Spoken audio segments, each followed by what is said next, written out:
First half ಅಲ್ಲೆಲ್ಲ ಸೋತು second half ಅಲ್ಲೆಲ್ಲ ಗೆದ್ದು ಪ್ಲೇ ಆಫ್ಗೆ ಎಂಟ್ರಿ ಕೊಡ್ತು ಮುಂಬೈ ಇಂಡಿಯನ್ಸ್. ಹಾಯ್ ಹಲೋ ಎಲ್ರಿಗೂ ನಮಸ್ಕಾರ. ಎಲ್ರು ಹೇಗಿದ್ದೀರಾ? ಎಲ್ಲರಿಗೂ ನೋಡಿ ಸ್ವಾಮಿ ಯೂಟ್ಯೂಬ್ ಚಾನಲ್ಗೆ ಸ್ವಾಗತ ಸುಸ್ವಾಗತ. ಏನಕ್ಕೆ ಯಾಡಿಂದ ಸ್ಟಾರ್ಟ್ ಮಾಡ್ತಾ ಇದೀನಿ ಅಂದ್ರೆ, ಮುಂಬೈ ಇಂಡಿಯನ್ಸ್ ಅವರು ಬ್ಯಾಕ್ ಟು ಬ್ಯಾಕ್ ಎಲ್ಲ ಗೆದ್ಕೊಂಡು ಪ್ಲೇ ಆಫ್ಗೆ ಎಂಟ್ರಿ ಕೊಟ್ರು ಗುರು. ನೆನ್ನೆ ಮ್ಯಾಚ್ ಸೂಪರ್ ಆಗಿತ್ತು. ನೆನ್ನೆ ಮ್ಯಾಚ್ ಬಗ್ಗೆ ಮಾತಾಡೋಣ ಅಂಡ್ ಟೇಬಲ್ ಬಗ್ಗೆ, ಪಾಯಿಂಟ್ಸ್ ಟೇಬಲ್ ಬಗ್ಗೆನೂ ಮಾತಾಡೋಣ. ಇವತ್ತಿನ ಈ ವಿಡಿಯೋ ಪಾಯಿಂಟ್ಸ್ ಟೇಬಲ್ ಗುರು. ಆಲ್ರೆಡಿ ಕ್ವಾಲಿಫೈ ಆಯ್ತು 4 ಟೀಮ್, ಅದ್ರ ಬಗ್ಗೆ ಮಾತಾಡೋಣ ಅಂತ ಹೇಳ್ತಾ ವಿಡಿಯೋ ಸ್ಟಾರ್ಟ್ ಮಾಡೋಣ. ಸ್ಟಾರ್ಟ್ ಮಾಡೋಕ್ಕಿಂತ ಮುಂಚೆ ಯಾರೆಲ್ಲ ನಮ್ಮ ಚಾನಲ್ ನ ಸಬ್ಸ್ಕ್ರೈಬ್ ಆಗಿಲ್ಲ ಪ್ಲೀಸ್ ಸಬ್ಸ್ಕ್ರೈಬ್ ಮಾಡಿ, ಸಪೋರ್ಟ್ ಮಾಡಿ ಅಂಡ್ ಶೇರ್ ಮಾಡಿ ಅಂತ ಹೇಳ್ತಾ ವಿಡಿಯೋ ಸ್ಟಾರ್ಟ್ ಮಾಡೋಣ. ಬನ್ನಿ, ಲೆಟ್ಸ್ ಗೋ.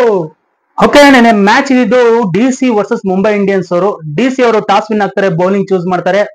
ಬ್ಯಾಟಿಂಗ್ ಬಂದ ಮುಂಬೈ ಇಂಡಿಯನ್ಸ್ ಅವರು ಫಸ್ಟ್ ಆಫ್ ಆಲ್ ಚೆನ್ನಾಗಿ ಆಡ್ಕೊಂತ ಬರ್ತಾರೆ. ರೋಹಿತ್ ಶರ್ಮಾ ಒಳ್ಳೆ ಫಾರ್ಮ್ ಅಲ್ಲೇ ಕಾಣಿಸ್ತಾರೆ, ಬಟ್ ಅವರು ಒಂದು ಕೀಪರ್ ಗೆ ಕ್ಯಾಚ್ ಕೊಟ್ಟು ಹೋಗ್ತಾರೆ. ಅದಾದ್ಮೇಲೆ ವಿಕೆಟ್ ಗಳ ಸುರಿಮಳೆ ಗುರು. ವಿಕೆಟ್ ಮೇಲೆ ವಿಕೆಟ್, ವಿಕೆಟ್ ಮೇಲೆ ವಿಕೆಟ್ ಬೀಳ್ತಾ ಹೋಗುತ್ತೆ.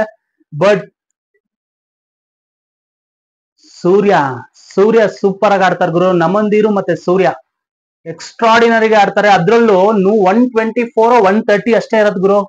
130 ಅಷ್ಟೇ ಇರುತ್ತೆ. 18th ಓವರ್ ಆಗ್ತಾ 18 ಓವರ್ ಕಂಪ್ಲೀಟ್ ಆಗುತ್ತೆ. 19-20th ಓವರ್ 50+ ರನ್ ಹೊಡಿತಾರೆ ಗುರು. ಹುಚ್ಚ ನಾಯಿ ಹೊಡೆದಂಗ್ ಹೊಡಿತಾರೆ. ನಮಂದಿರು 19th ಓವರ್ ಎನ್ಕ್ಯಾಚ್ ಮಾಡ್ತಾರೆ. ಸೂರ್ಯ 20th ಓವರ್ ಹುಚ್ಚ ನಾಯಿ ಬಡ್ದಂಗ್ ಬಡ್ದು 180 ಟಾರ್ಗೆಟ್ ಡಿಸಿ ಅವ್ರಿಗೆ ಕೊಡ್ತಾರೆ. ನಾನು ಅನ್ಕೊಂಡೆ ಡಿಸಿ ಅವರು ಆರಾಮಾಗಿ ಚೇಸ್ ಮಾಡ್ತಾರೆ ಅಂತ, ಯಾಕಂದ್ರೆ 180 ಗುರು ಆರಾಮಾಗಿ ಹೊಡಿತಾರೆ. ಈಗ ನೋಡಿದ್ರೆ 180 ಎಲ್ಲ ಆರಾಮಾಗಿ ಹೊಡಿತಿದ್ದಾರೆ. 200+ ಇದ್ರೆ ಮಾತ್ರ ತಿನ್ಕಾಡ್ತಿದ್ರು. 180 ಹೊಡಿಬಹುದು, ಏನ್ ಬುಮ್ರಾ ಒಂದ್ ನೋಡ್ಕೊಂಡು ಆಡಿದ್ರೆ ಅಂತ ನೋಡಿದ್ರೆ ಗುರು, ಹಿಂಗ್ ಬರೋಷ್ಟಲ್ಲಿ ಬ್ರೇಕ್ ಅಲ್ಲಿ 20 ರನ್ಗೆ 2 ವಿಕೆಟ್ ಡಬಕ್ ಅಂತ ಬಿದ್ದೋಗಿದೆ. ಅದು ಓಪನರ್ಸ್ ರಾಹುಲ್ ಹೋಗ್ಯಾರೆ, ಆ ಕಡೆ ಫ್ಯಾಬು ಹೋಗ್ಯಾರೆ. ಅನ್ಕೊಂಡೆ ಮ್ಯಾಚ್ ಇದು ಗೋವಿಂದ. ಅವ್ರು ಆಡ್ದಾಗ್ಲೇ ಹೊಡಿತಿರ್ಲಿಲ್ಲ.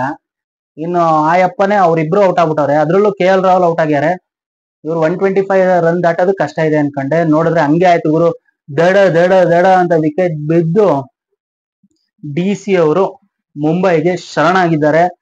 ಇದರಿಂದ ಮುಂಬೈ ಅವರು ಪ್ಲೇ ಆಫ್ ಗೆ ಎಂಟ್ರಿ ಕೊಟ್ಟಿದ್ದಾರೆ ಗುರು. ಆಲ್ರೆಡಿ ಇನ್ನು ಎಷ್ಟು ಮ್ಯಾಚಸ್ ಇದೆ ಗುರು? ಇನ್ನು 8 to 9 ಮ್ಯಾಚಸ್ ನಡಿಬೇಕು ಇನ್ನು. ಅಂದ್ರೆ ಇನ್ನು 25-26 ತನಕ ನಡೆಯತ್ ಮ್ಯಾಚಸ್. 26 ಅಲ್ಲ 28 ತನಕ ಅನ್ಸುತ್ತೆ. 28 ತನಕ ಮ್ಯಾಚಸ್ ನಡೆಯತ್ ಗುರು. ಆಲ್ರೆಡಿ ಗೊತ್ತಾಗ್ಬಿಟ್ಟಿದೆ ಕ್ವಾಲಿಫೈ ಯಾರು ಅಂತ. ಹೋದ್ಸಲಿ ನಮ್ಮ RCB ಅವರು ಲಾಸ್ಟ್ ಮ್ಯಾಚ್ ಆಡೋ ತನಕ ಗೊತ್ತಾಗ್ತಿರ್ಲಿಲ್ಲ ಕ್ವಾಲಿಫೈ ಯಾರ್ಯಾರು ಆಗಿದ್ದಾರೆ, ಅಂದ್ರೆ ಲಾಸ್ಟ್ ಟೀಮ್ ಯಾವ್ದು ಕ್ವಾಲಿಫೈ ಆಗತ್ತೆ ಅಂತ. ಈ ಸಲಿ ಗುರು ಆಲ್ರೆಡಿ ಗೊತ್ತಾಗಿದೆ 4 team: GT, RCB, Punjab and Mumbai Indians. ಈಗ ಇರೋದು ಗುರು ಪಾಯಿಂಟ್ಸ್ ಟೇಬಲ್ ಬಗ್ಗೆ ಹೋಗೋಣ. ಪಾಯಿಂಟ್ಸ್ ಟೇಬಲ್ ಮಜಾ ಇದೆ. ಏನಂದ್ರೆ GT ಎಲ್ರು ಟಾಪ್ 2 ಅಲ್ಲಿ ಎಂಡ್ ಮಾಡ್ಬೇಕು ಅನ್ಕೊಂಡಿರ್ತಾರೆ. ಈಗ ಮುಂಬೈ ಅವರಿಗೂ ಅದು ಆಸೆ ಬಂದ್ಬಿಟ್ಟಿದೆ. ಏನಾಗತ್ತೆ ಅಂದ್ರೆ ಒಬ್ರು ಯಾರೋ ಹೊಡೆದೇ ಹೊಡಿತಾರೆ ಗುರು. GT ಈಗ ಇವತ್ತು ಮ್ಯಾಚ್ ಇದೆ ಅನ್ಸುತ್ತೆ. ಇವತ್ತು GT ಗೆಲ್ತು ಅಂದ್ರೆ ಆಲ್ಮೋಸ್ಟ್ ಅವ್ರ ಫಸ್ಟ್ ಪ್ಲೇಸ್ ಅಂತ ಫಿಕ್ಸ್ ಗುರು. ಸೆಕೆಂಡ್ ಪ್ಲೇಸ್ ಅಲ್ಲಿ ನಮ್ದು ನಾಳೆ ಮ್ಯಾಚ್ ಇದೆ. ನಮ್ಮವ್ರು ಹೊಡೆದ್ವಿ ಅಂದ್ರೆ ಈ ಮುಗಿದ ಕತೆ. ಇನ್ನು ಮುಂಬೈ ಅವರಿಗೆ ಫಸ್ಟ್ ಸೆಕೆಂಡ್ ಆಸೆ ಬಿಟ್ಬಿಡ್ಬೇಕು. ಏನಾದ್ರೂ ನಾವು ಸೋಲ್ತಾ ಹೋದ್ವಿ ಅಂದ್ರೆ ಮುಂಬೈ ಅವ್ರು 18 ಬಂತು ಅಂದ್ರೆ ಚಾನ್ಸಸ್ ಇದೆ ಗುರು. ಅಂಡ್ ಪಂಜಾಬ್ ಅವರು ಪಂಜಾಬ್ ಅವರು ಮುಂಬೈ ಮೇಲೂ ಆಡ್ಬೇಕು, ಪಂಜಾಬ್ ಅವರು DC ಮೇಲೂ ಆಡ್ಬೇಕು. ಹೇಳಕ್ಕಾಗಲ್ಲ, 2 ಸ್ಟ್ರಾಂಗ್ ಟೀಮ್. ಪಂಜಾಬ್ಗೆ ಅಷ್ಟು ಈಸಿ ಅಲ್ಲ. ನೋಡೋಣ ಏನಾಗುತ್ತೆ ಅಂತ. ಬಟ್ ನಮಗೆ ಆರಾಮಾಗಿ ಹೊಡಿಬಹುದು ಗುರು. SRH ಮೇಲೆ ನಾಳೆ ಇದೆ ಮ್ಯಾಚ್. ಅಂಡ್ ಇನ್ನೊಂದು ಮ್ಯಾಚ್ ಇರೋದು LSG, ಅದು ಲಕ್ನೋ. ನಿನ್ನೆ 2 ಮ್ಯಾಚ್ ಇನ್ನು ಲಕ್ನೋವಲ್ಲೇ ನಡೆಯುತ್ತೆ, ಯಾಕಂದ್ರೆ ಶಿಫ್ಟ್ ಮಾಡಿದ್ರೆ ಒಳ್ಳೆ ಕೆಲಸ. ಇವತ್ತು ಮ್ಯಾಚ್ ಅಲ್ಲಿ ಆಲ್ರೆಡಿ 18 ಅಲ್ಲಿ ಇದಾರೆ GT. ಇವತ್ತೇನಾದ್ರು ಗೆದ್ರು ಅಂದ್ರೆ 20 ಆಗ್ತಾರೆ. ಆಲ್ಮೋಸ್ಟ್ ಟಾಪ್ 1 ಅಲ್ಲಿ ಇಲ್ಲ ಟಾಪ್ 1-2 ಸೆಕ್ಯೂರ್ ಮಾಡ್ಕೊಂಡ್ರು ಗುರು. ಇವತ್ತು ಗೆದ್ರು ಅಂದ್ರೆ ಸಖತ್ತಾಗಿದೆ ಗುರು. ನಮ್ಮವ್ರಂತೂ ಟಾಪ್ 1-2 ಅಲ್ಲೇ ಇದ್ ಮಾಡ್ಬೇಕು ಗುರು. ಯಾಕಂದ್ರೆ ಒಂದ್ ಚಾನ್ಸ್ ಸೋತ್ರುನು ಒಂದ್ ಚಾನ್ಸ್ ಸಿಗತ್ತೆ. ಇಲ್ಲ ಅಂದ್ರೆ 3rd 4th ಅಲ್ಲಿ ತುಂಬಾ ಸಲಿ ಬಂದು ಹೋಗ್ಬಿಟ್ಟಾರ ಗುರು. ನಮ್ಮವ್ರು 3rd 4th ಅಲ್ಲಿ ಬರ್ತಾರೆ, ಸೋತ್ಬಿಟ್ಟು ಹೋಗ್ತಾರೆ. ಗೆದ್ರುನು ಇನ್ನೊಂದ್ಸಲಿ ಆಡ್ಬೇಕು ಸೋತವ್ರ ಮೇಲೆ, ಅಲ್ಲೇ ಅದೇ ಇರೋದು. ಅದ್ರ ಬದಲು ಇಲ್ಲಿ ಗೆದ್ಬಿಟ್ರೆ ಒಂದೇ ಸರಿ ಫೈನಲ್ ಹೋಗ್ಬಿಡ್ತಾರಲ್ಲ 1-2 ಅಲ್ಲಿ ಉಳ್ಕೊಂಡ್ರೆ.